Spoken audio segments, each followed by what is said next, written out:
Bonjour les amis, bienvenue à notre émission La Bible pratique. C'est toujours un réel plaisir de vous rencontrer et de partager la parole avec vous. Et j'espère aussi que ces paroles déjà partagées vous ont vraiment transformé et que aujourd'hui les gens peuvent voir que vous êtes vraiment différent de la personne que vous étiez avant et que votre relation avec Dieu aussi est plus forte.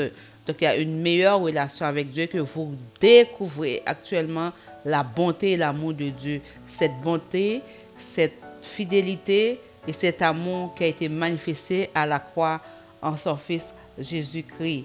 Donc on ne peut pas parler de Dieu si on ne le connaît pas. Donc le but de cette émission vraiment, c'est de t'expliquer la parole, mon ami, et t'aider à l'appliquer dans ta vie de tous les jours. C'est simple, mais c'est pratique. Amen.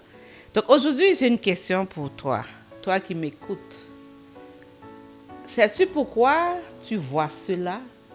Pourquoi vois-tu cela? Tu vas me demander, mais c'est quoi je vois? Mais je vais lire pour vous. Juste avant de commencer la lecture de la parole, j'ai pris une définition quand même que je vais partager avec vous. C'est la projection. C'est quoi la projection? Peut-être que c'est la première fois que tu entends ce mot, bien tu l'as déjà entendu. Mais je veux porter à ton attention, mon ami, toi qui écoutes ce message aujourd'hui, ça va te porter à réfléchir sur certains aspects de ta façon de vivre, ta façon de fonctionner en fait.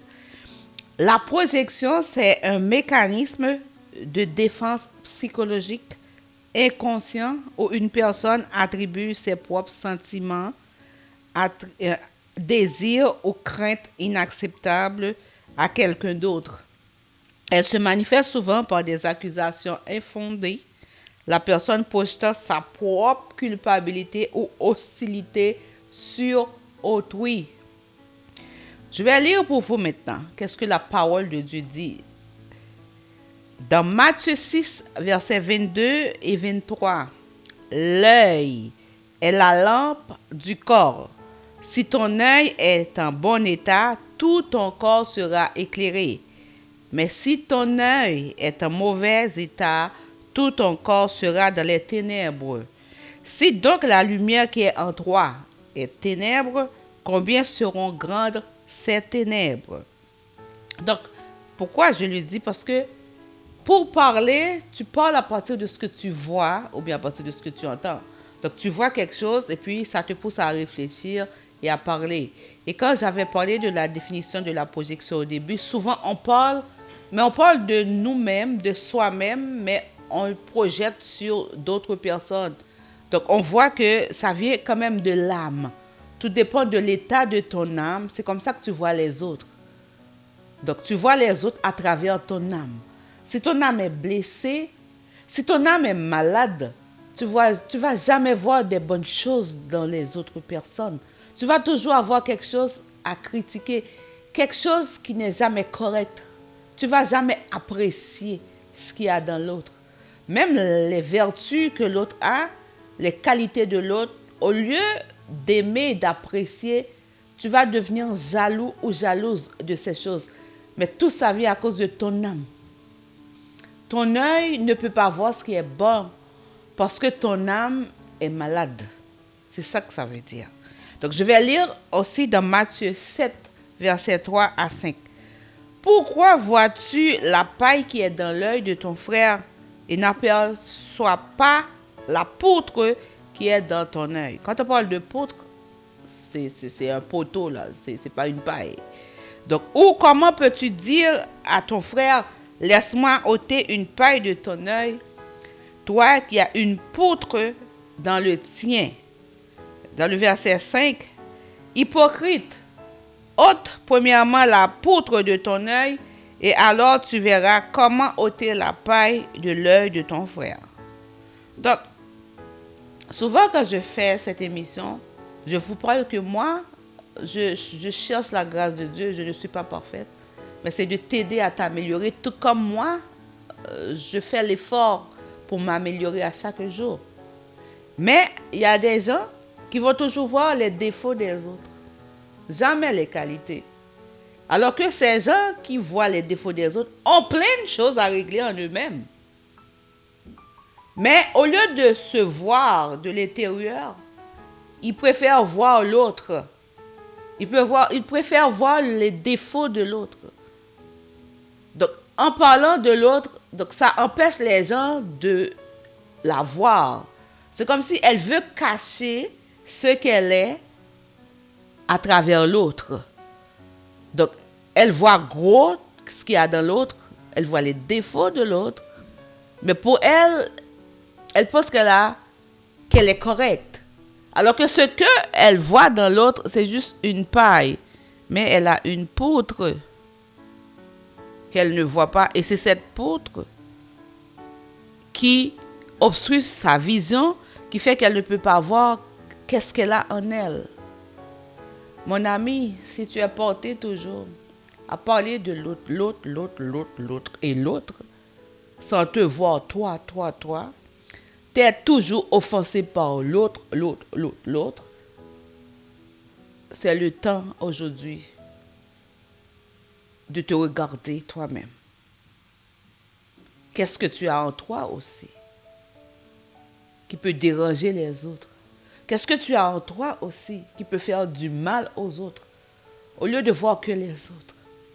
Peut-être que pendant que tu te plains des autres, tu es en train de faire pire aux autres. Parce que tu ne peux pas voir à l'intérieur de toi. Comme j'ai dit, ce que tu vois dans l'autre, c'est l'état de ton âme. C'est l'état de ton âme que tu vois dans l'autre. Ça ne peut pas dire que tu ne veux pas exhorter quelqu'un. À la lumière de la parole, si tu vois que quelqu'un, même la Bible nous encourage à nous exhorter les uns les autres. Par contre, quand tu es toujours prêt à critiquer, à voir l'autre comme la personne qui n'est pas correcte, il y a quelque chose dans ton âme à régler. Tu as besoin de la guérison de ton âme. Tu as besoin de la guérison de ton âme. C'est parce que il y a quelque chose que tu ne peux pas voir à l'intérieur de toi qui fait que tu es porté à voir l'autre. Et souvent, tu vas me dire, j'ai été blessé, mais combien de fois tu as blessé les autres aussi? Si les autres devraient lister tout ce que tu as fait, ce serait terrible. Et c'est pour cela Jésus, dans la prière du Notre Père, a dit, pardonne-nous nos offenses comme nous pardonnons à ceux qui nous ont offensés. Ça veut dire aussi, nous faisons des choses. Tu vas te plaindre, mon ami, de l'autre. L'autre peut régler son affaire avec Dieu. Ah, c'est ce que tu ne comprends pas. Pendant que tu te plains de l'autre qui t'a offensé, peut-être que l'autre arrive et dit, Seigneur, je te demande pardon. Comme a dit David, David a dit, j'ai péché contre toi seul et j'ai fait ce qui est mal à tes yeux parce que Dieu seul est saint. C'est pour cela, Jésus, dans la prière du Notre Père, te demande de pardonner. Mais quand tu gardes ces blessures, c'est comme ça que tu vas voir les autres. Parce que ton âme est blessée.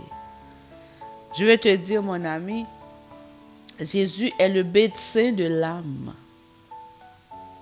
Si tu l'écoutes, il a tous les médicaments dans l'évangile. Si tu lis les 4 évangiles, Jésus parle de comment trouver la guérison pour ton âme, mon ami. Et si tu lis, si tu médites, si tu laisses cette parole prendre place dans ton âme, dans ton cœur, cette parole va te guérir. Cette parole est puissante pour guérir. Mais il faut que tu crois et tu l'appliques dans ta vie. Dans 1 Samuel chapitre 16, verset 7, voici ce que Dieu dit.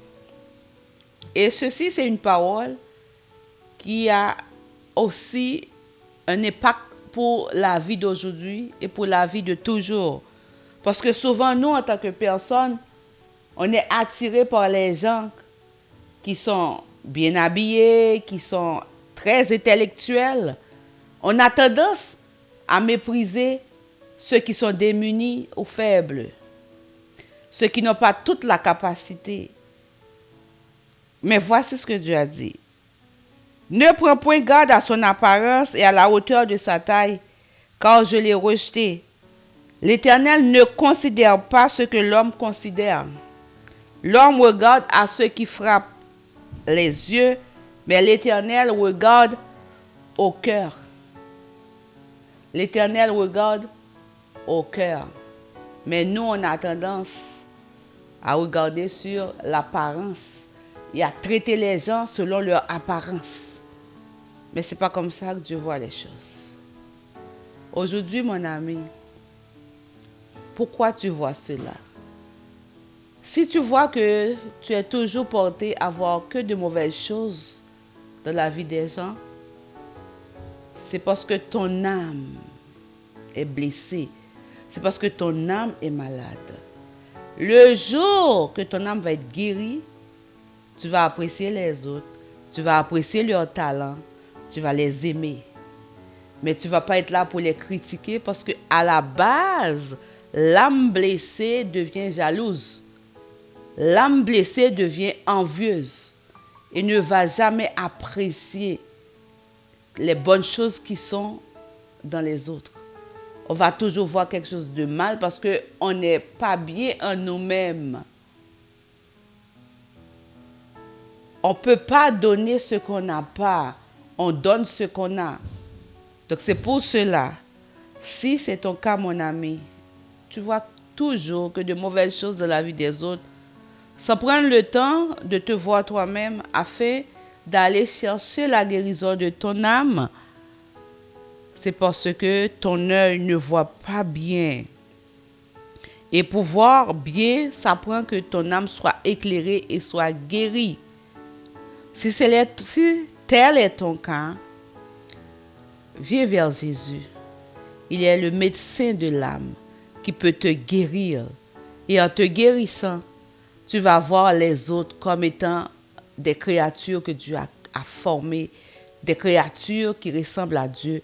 Tu vas les aimer et toi aussi, tu vas être bien parce que en les voyant, tu vas te voir. Tu vas voir que c'est ton prochain. Tu vas voir qu'ils te ressemblent aussi parce qu'ils sont créés à l'image de Dieu, comme toi, tu as été créé à l'image de Dieu. Pourquoi tu vois cela? Si tu vois que du négatif chez les gens, si tu vois que du mal chez les gens, c'est parce que ton âme est blessée. Et tu as besoin de la guérison pour ton âme. Et le médecin par excellence, le spécialiste qui peut vraiment guérir ton âme, il s'appelle Jésus. Que Dieu te bénisse. À la prochaine. Dans le prochain épisode de la Bible pratico-pratique. Le sang de Jésus n'est pas pour te condamner, mon ami. Toi qui vis de la condamnation, toi qui sens que ta situation, il n'y a aucun espoir. Mais je veux te dire, le sang de Jésus a été coulé. Pas comme le sang d'Abel qui amène la condamnation sur son frère, mais comme l'acte qui enlève la condamnation sur toi. Si et seulement si tu choisis Jésus comme ton sauveur. Si et seulement si tu reconnais l'œuvre de Jésus à la croix et que tu confesses qu'il est vraiment ton Seigneur, ce sang qui devrait te condamner, ce sang du juste, va te purifier, va te laver, va te sauver et va enlever la condamnation sur toi. Mais Jésus encore, il n'est plus à la croix, mais son sang crie encore pour toi, mon ami, pour demander au Père de te pardonner. Vas-tu recevoir ce pardon?